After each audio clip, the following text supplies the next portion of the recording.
એક વસ્તુ તમે માર્ક કરી, આ ચોમાસાની પેટર્ન બદલાઈ છે. આ વખતનું આ 2025નું ચોમાસું કંઈક અલગ છે.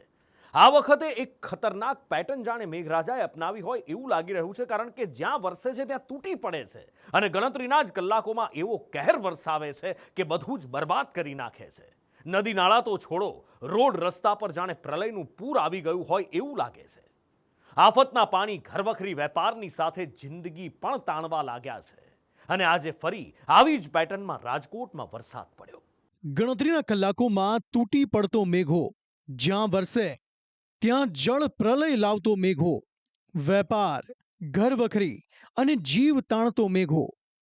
આ ચોમાસુ સિઝનમાં મેઘરાજાના આકરા તેવર જોવા મળી રહ્યા છે. સિઝનની શરૂઆતથી જ મેઘરાજાનો તોફાની મૂડ જોવા મળી રહ્યો છે, જેમાં મેઘરાજા જ્યાં વરસે ત્યાં જળ પ્રલય ન આવે ત્યાં સુધી રોકાતા નથી. હવે ફરી આવી જ પેટર્નમાં મેઘરાજાએ રાજકોટને ઘમરોળ્યું છે.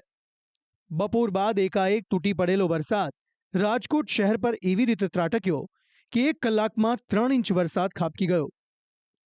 સાંબેલાધાર વરસાદથી રાજકોટ શહેરના રૈયા ચોકડી, એસ્ટ્રોન ચોક, 150 ફૂટ રિંગ રોડ, મોંડવી ચોક તેમજ મહિલા કોલેજ પાસેનો અંડરપાસ પાણી થઈ ગયો અને જોતજોતામાં મેઘરાજાએ રાજકોટની તસવીર બદલી નાખી.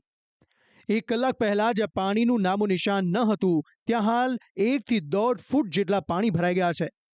પણ શહેરમાં સૌથી ખરાબ હાલત રાજકોટના પોપટપરા ગરનાળા પાસે બની.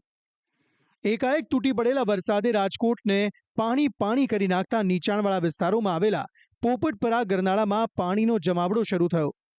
નદીમાં પૂર આવતા પાણી જેવી રીતે વહેતું હોય તેવી જ રીતે પોપટપરા ગરનાળામાં પ્રલય દેખાયું.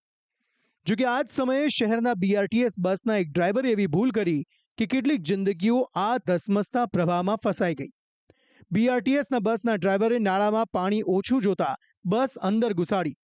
જોકે વરસાદી પાણીમાં બસ ફસાઈ પડતા ત્યાં જ બંધ પડી ગઈ હતી.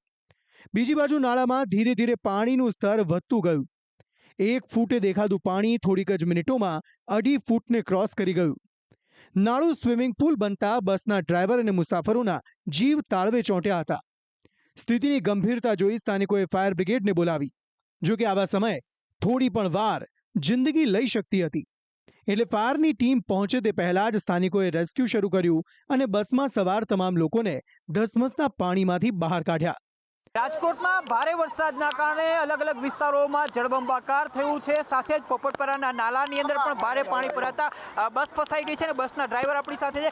કાકા, શું નામ છે તમારું? રમેશભાઈ ડોબરિયા. રમેશભાઈ, શું પરિસ્થિતિ હતી અહીંયા? ત્યારે પાણી ઓછું હતું, આગળ 4 વ્હીલ ગઈ, પછી એની પાસે સ્કૂલ બસ ગઈ, તે પછી મેં નાખી તો ઓલી બસ ઊભી રહી, મારી ઊભી રહી ગઈ, બંધ થઈ ગઈ. પછી એક પાણી આવી ગયું હતું. 1 ફૂટ જેટલું પાણી હતું. પાણી કેટલું હતું? 1 ફૂટ જેટલું. ત્યારે 1 ફૂટ હતું, પછી કેટલું પાણી આવ્યું? ત્યારે 2.5 ફૂટ થઈ ગયો. ત્યારે 2.5-3 ફૂટ જેટલું પાણી થઈ ગયું. ત્યારે 2.5 ફૂટ થઈ ગયો. ઓકે, આમાં કેટલા મુસાફરો હતા? આમાં 4-5 જણા હતા. તો ઓછું પાણી હતું, આ લોકો કાઢી લીધા.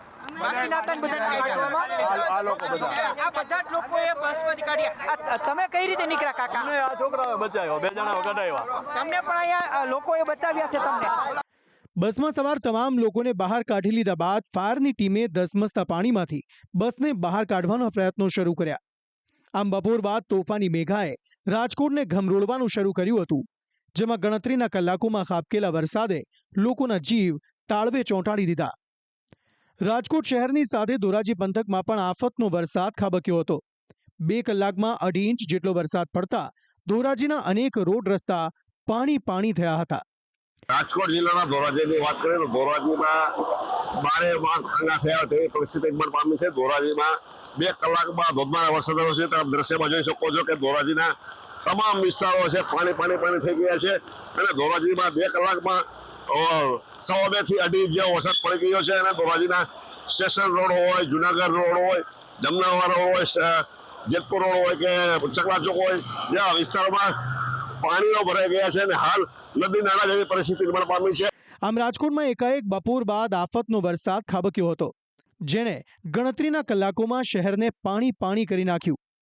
તોફાની વરસાદથી રોડ રસ્તા પર પ્રલય માફક પાણીનો ધસમસતો પ્રવાહ વહેતો દેખાયો, જે ઘરવખરી વેપાર સાથે જિંદગી તાણી જવાનું જોર કરતા જોવા મળ્યા.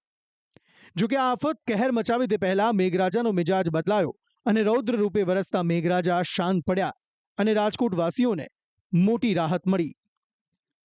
બ્યુરો રિપોર્ટ, સંદેશ ન્યૂઝ.